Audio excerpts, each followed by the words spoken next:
இன்னைக்கு இந்த வீடியோல நம்ம எதை பத்தி பார்க்க போறோம் அப்படின்னு பாத்தீங்கன்னா, ஜாபர் சாதிக் அவர்களுடைய நெருக்கமானவர்களுடைய வீட்டுல மற்றும் அலுவலகத்துல அமலாக்கத்துறை அதிகாரிகள் சோதனை பண்ணியிருக்காங்க.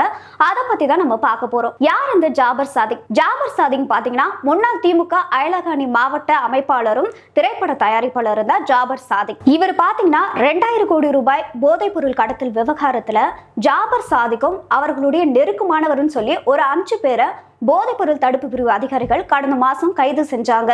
அதன் பிறகு அவங்க கிட்ட நடத்தப்பட்ட விசாரணையில இந்தோனேஷியா, மலேசியா, நியூசிலாந்து, இலங்கை உள்ளிட்ட பல்வேறு நாடுகளுக்கு போதைப் பொருள் கடத்தப்பட்டதா தெரிய வந்திருக்கு. இதையடுத்து போதைப் பொருள் தடுப்பு பிரிவு அதிகாரிகள் என்ன பண்ணிருக்காங்க அப்படின்னு பாத்தீங்கன்னா, ஜாபர் சாதிக் அவர்களுடைய வீடு குடோன்னு சொல்லி சோதனை பண்ணியிருக்காங்க. அது மட்டும் இல்லாம அவருடைய தொழில் பார்ட்னர்களிடமும் விசாரணை மேற்கொண்டு நிறைய ஆவணங்களை கைப்பற்றி இந்த வழக்கை அமலாக்கத்துறை கிட்ட ஒப்படைச்சிருக்காங்க. சமீபத்துல அமலாக்கத்துறை அதிகாரிகள் பாத்தீங்கன்னா, கைது செய்யப்பட்டு சிறையில் அடைக்கப்பட்ட ஜாபர் சாதிக் அவரோட தொழில் பார்ட்னர்களான அமீர், இப்ராஹிம், சையத், புகாரி, அப்துல் பாசித் ஆகியோருக்கு சொந்தமான 30 இடங்கள்ல அமலாக்கத்துறை அதிகாரிகள் சோதனை நடத்தி முக்கிய ஆவணங்களை கைப்பற்றி இருக்கிறதா சொல்லப்படுது. பல்வேறு நாடுகளுக்கு போதைப் பொருள் கடத்தப்பட்டுள்ளதால் இதுல பண பரிமாற்றம் நிகழ்ந்து இருப்பதை அமலாக்கத்துறை அதிகாரிகள் கண்டுபிடிச்சு இப்போ வழக்கு பதிவு செஞ்சிருக்காங்க. அதன்படி ஜாபர் சாதிக் அவர்கள் எந்த தொழில இந்த பணத்தை எல்லாம் முதலீடு பண்ணிருக்காரு, யாருக்கெல்லாம் பண பரிமாற்றம் பண்ணிருக்காருன்றத பத்தி அமலாக்கத்துறை அதிகாரிகள் பல கோணங்கள்ல இது விசாரிச்சுட்டு வராங்க.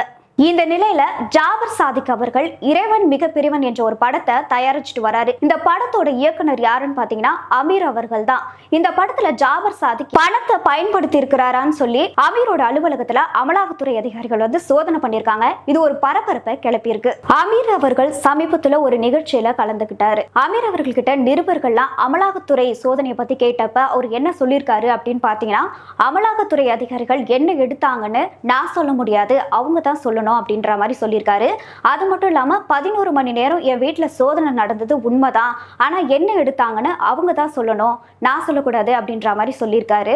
இந்த விஷயத்துல ஆரம்பத்துல இருந்து நான் சொல்றது ஒன்னே ஒண்ணுதான், நான் எந்த விசாரணைக்குமே ரெடியா இருக்கேன், என் மேல சுமத்தப்படும் குற்றச்சாட்டுகளுக்கும் எனக்கும் எந்த சம்மந்தம் இல்லைன்னு சொல்லி கூடிய சீக்கிரமா நிரூபிப்பேன் அப்படின்ற மாதிரியும் சொல்லியிருக்காரு. இனி ஒரு விசாரணையில தான் அமீர் அவர்கள் என்ன சொன்னாரு, ஜாபர் சாதிக் அவர்கள் என்ன சொல்லியிருக்காருன்றத வச்சு இந்த வழக்கு அடுத்த கட்டத்துக்கு போகும். இதுல முக்கியமான விஷயம் என்ன அப்படின்னு பாத்தீங்கன்னா, ஜாபர் சாதிக் அவர்கள் கடந்த 3 வருஷமா 3500 கிலோ போதைப் பொருள் தயாரிப்புக்கான மூலப்பொருட்களை கடத்தியிருக்காரு.